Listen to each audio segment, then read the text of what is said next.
Hello student, देखिए ये MA second semester यानी कि एमए फर्स्ट ईयर का इकोनॉमिक ग्रोथ और डेवलपमेंट का मॉडल पेपर हम लेकर आए हैं। ये आपका 50 मार्क्स का होगा।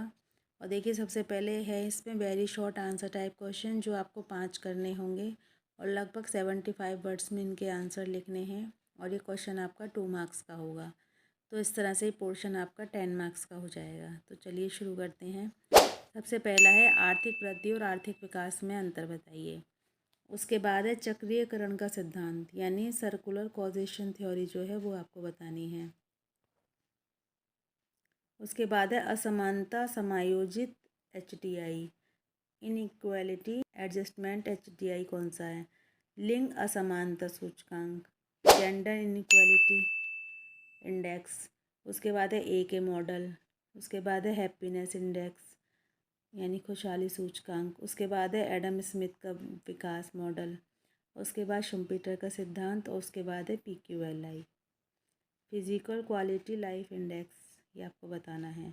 उसके बाद देखिए शॉर्ट आंसर टाइप क्वेश्चन है, ये आपको लगभग 200 शब्दों में लिखना है और ये क्वेश्चन 5 नंबर का होगा। तो इस तरह से 2 क्वेश्चन करेंगे तो 10 मार्क्स के देंगे। सबसे पहला क्वेश्चन हमने लिया है मीट के आर्थिक विकास मॉडल की व्याख्या कीजिए। महालनोबिस के 4 सेक्टर मॉडल का वर्णन करना है। उसके बाद है कि श्रीमती जॉन रॉबिन्सन का मॉडल कहाँ तक अल्प विकसित देशों पर लागू होता है ये बताना है। मानव विकास सूचकांक यानी HDI बताना है। करके सीखना सिद्धांत यानी लर्निंग बाय डूइंग मॉडल जो है वो आपको बताना है। उसके बाद है सोलो के मॉडल की व्याख्या कीजिए और उसके बाद है मार्क्सवादी विकास सिद्धांत की व्याख्या कीजिए। ये लॉन्ग आंसर टाइप क्वेश्चन है, ये जो आपको 1000 शब्दों में लिखने हैं और कोई से 3 क्वेश्चन करने हैं और प्रत्येक क्वेश्चन आपका 10 मार्क्स का होगा। तो इस तरह से 30 मार्क्स का हो जाएगा। सबसे पहला क्वेश्चन है अल्प विकसित देशों की प्रमुख विशेषताएं क्या हैं। देखिए इस तरह से भी आ सकता है कि भारत की प्रमुख विशेषताएं क्या हैं, तो क्योंकि भारत भी अभी विकासशील है तो ये आपको इसमें भी इस तरह से कर सकते हैं आप। उसके बाद है रोस्टोव के आर्थिक विकास की अवस्थाओं का वर्णन कीजिए। संतुलित व असंतुलित विकास क्या है, बैलेंस्ड और अनबैलेंस्ड ग्रोथ क्या है, ये व्याख्या करनी है। इनमें अंतर भी आ सकता है। उसके बाद है निर्धनता के दुष्चक्र की व्याख्या कीजिए।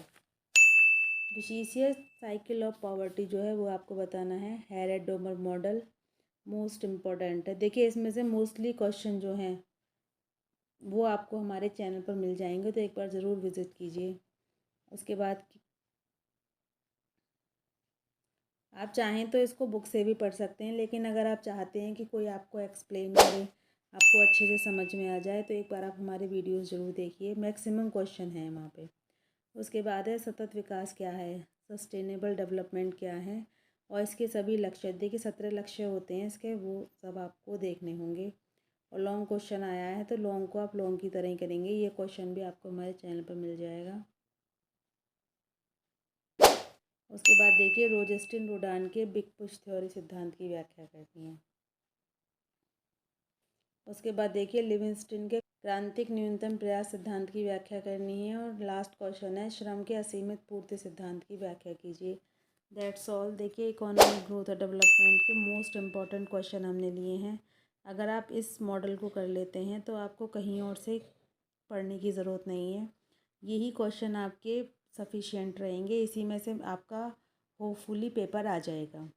तो अगर आपको वीडियो समझ में आया हो तो इसे लाइक कीजिए, शेयर कीजिए और ऐसे ही वीडियोस के लिए हमारे चैनल पर बने रहिए। Thanks for watching and best of luck for your exam.